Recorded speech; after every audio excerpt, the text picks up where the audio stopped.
guys, kumusta kayo? Share ko lang sa inyo, kunting kalaman. Mag-recondition ako ngayon ng scrap na plants at pwede pang magamit. Ipakita ko sa inyo paano tanggalin yung inserted pipe sa plants. Para pumasok yung elbow pipe, una, i-grind natin yung inner hole, yung pinagwintingan. Kailangan maingat para di masira o tamaan ng grinding stone ng surface ng plants. Hanggang sa makita mo yung guhit, paikot, yung space pagitan ng inserted pipe sa flange. Ayan, visible na yung guhit, paikot.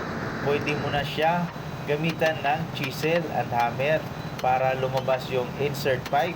Sa mga fabrication na ginagamitan ng pang high pressure pipe, lalo na sa barko, advisable yung naka-insert yung pipe para iwas leaking.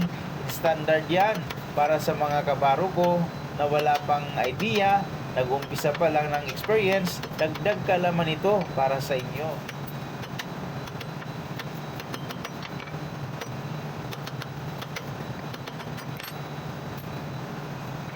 So ngayon, natanggal na yung insert pipe, i-grind natin paikot ang butas gamit ang grinding machine para matanggal yung mga obstruction at pumasok yung pipe.